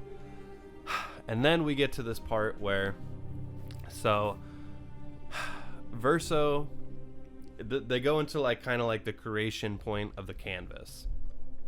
We've defeated Renoir. Whatever he wants to do doesn't matter. We go to kind of like the central, like the nucleus of the painting, and inside this little boy, there's this little boy that's been throughout the entire game. It's like just this faceless, and now that we kind of know like the faceless, like the curator and the paintress had that face, we realize, oh, this little boy that we've been seeing, like you don't put this shit together till now, but you're like, oh, because the little boy, it turns out, is Verso. And we've seen him throughout the entire game. He's just usually standing in front of like very stoic parts of the game, like just sitting there, and he'll say like one line of dialogue and not do anything. And it's never explained who this kid is. There's just at these points in the game, there's so many questions. You're just kind of like whatever about it. You assume he was like an old expeditioner or something, but it turns out, oh, this is Verso. Like because they mean this figuratively and literally. There are parts of Verso's soul that are still in the canvas because like he created it. He's kind of like the lifeline for it. So the embodiment of that is like him as a little boy. That's what he looks like. And because he's been there for eternity, his face is like that. So that's really fucking cool. And so Verso wants to like take his hand and be like, it's time to stop painting. And he wants, he wants all this to end so everyone can move on. Alicia Mael goes in there and she's like, no. Like I'm happy here. Like I can speak here. I'm like my own person here. Like she wants to keep the canvas alive, and obviously her friends and everybody, Gustav, everything we've been fighting for, it was to make sure this doesn't happen.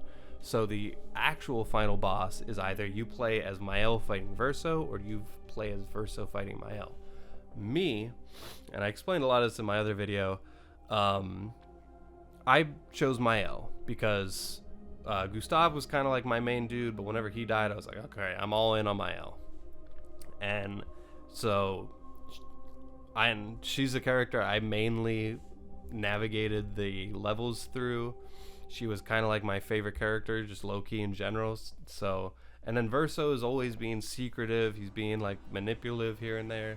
So I was like, okay. And you don't fully picture what the game is trying, like you don't really realize what they're trying to say quite yet. So, but the real reason I chose, the final reason, I was like, because I was sitting there for like a good couple minutes just kind of going back and forth. And then I was like, well, Gustav and Sophie. If I choose Mael, they're going to come back to life and be happy.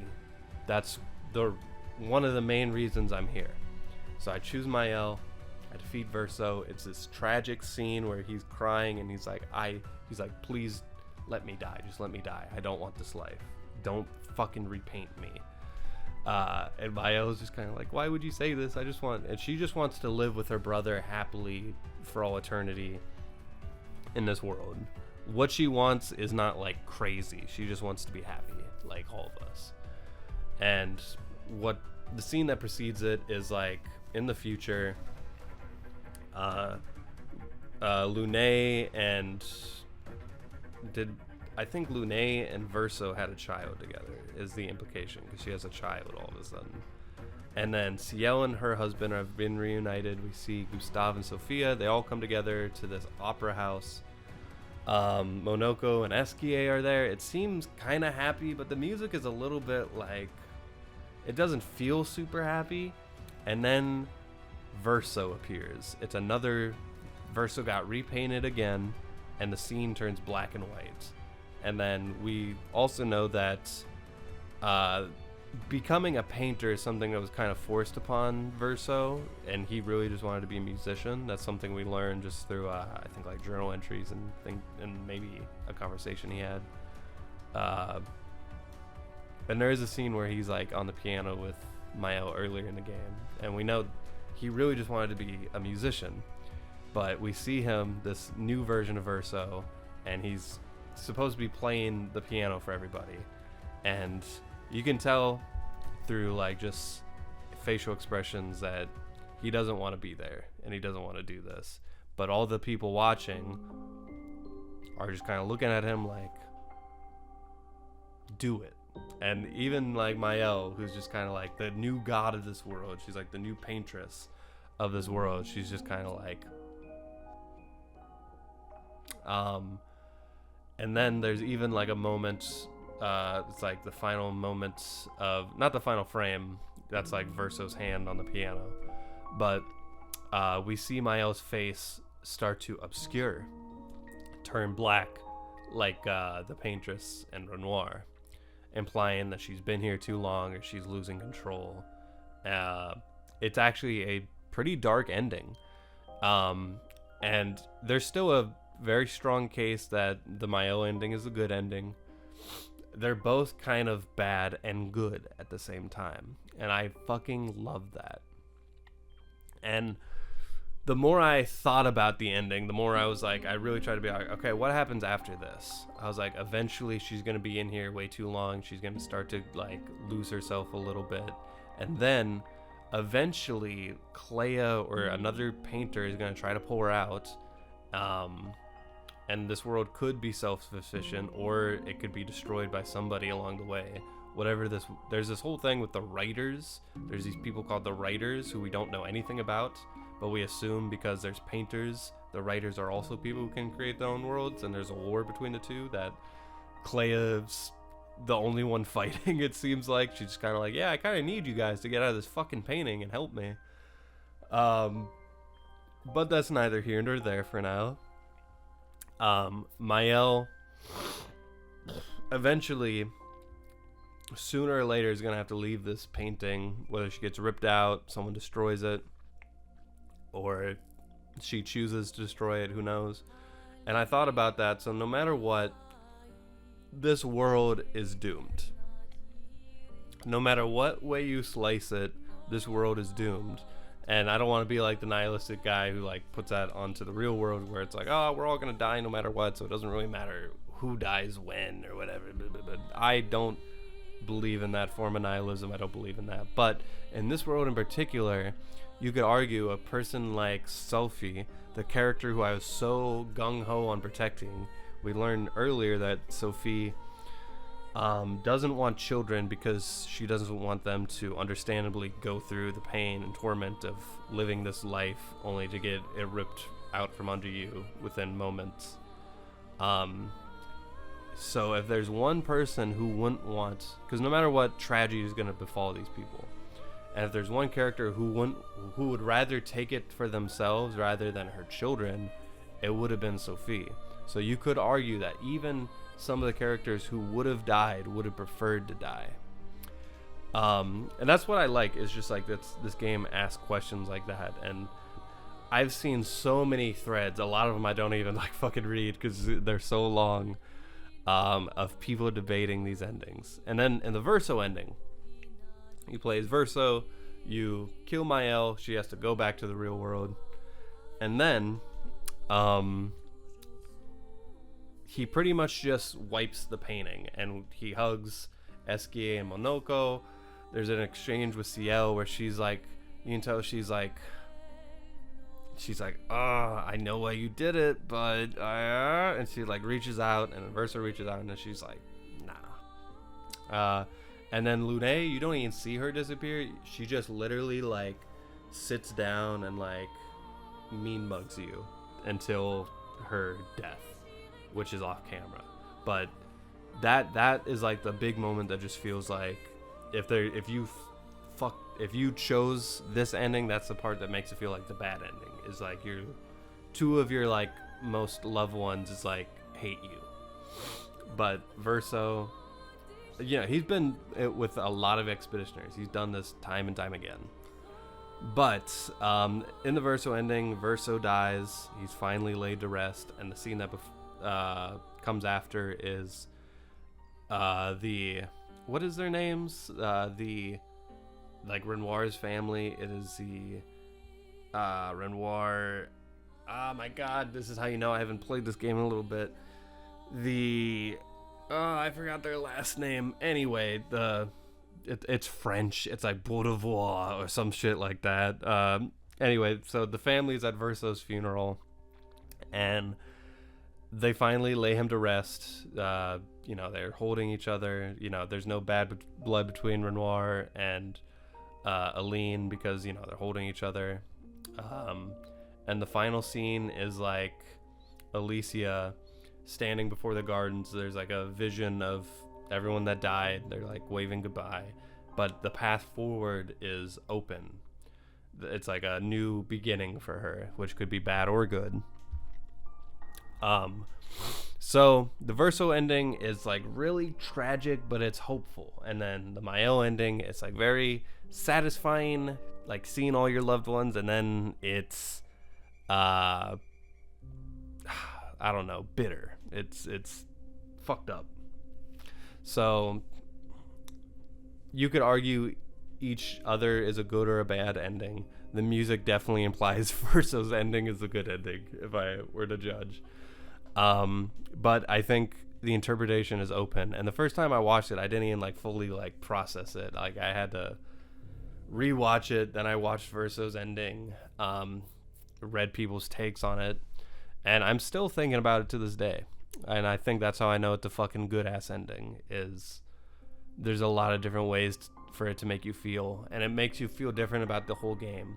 Because I remember even when I was going through like the post game stuff, and I knew the ending, and I was like, I'm literally just Mael, because she's just holding on to this world like I'm holding on to this game, knowing it's gonna end anyway, just kind of delaying the inevitable.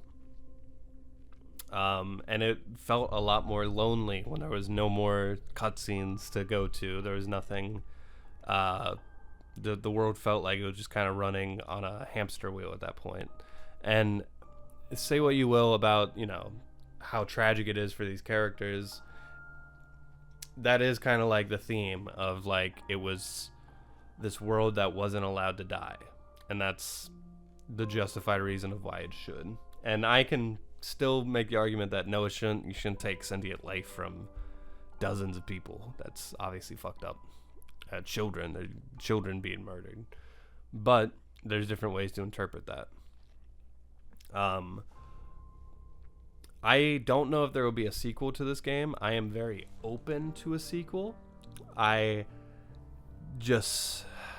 don't think it should happen in this canvas. Like maybe Mael and the family, and then like if they repaint a character in a new form, that's a little bit okay. But other than that, if it ends here, I'm also completely fine with that. I don't need this IP to get milked like many IPs before it.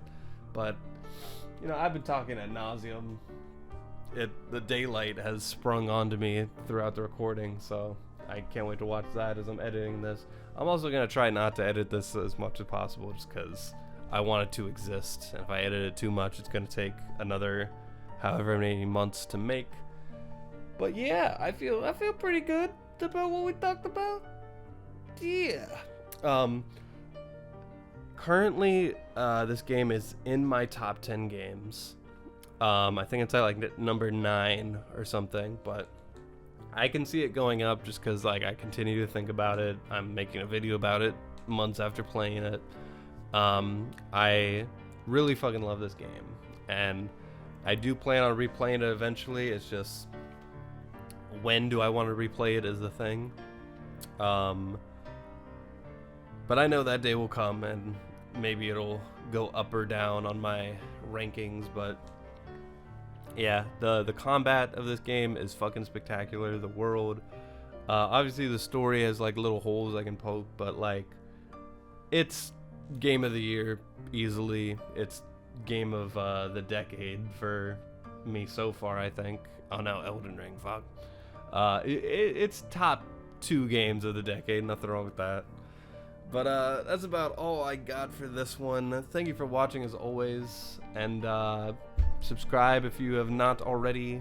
If you want me to make more Expedition 33 videos, I can. And if you actually made it somehow to the end of this long rambly video, gold star to you, my friend. Gold star. I know it's just a video about me rambling, but I had a lot of things I wanted to get off my chest, and hopefully you enjoyed it. Thank you, and until next time with that, I leave you.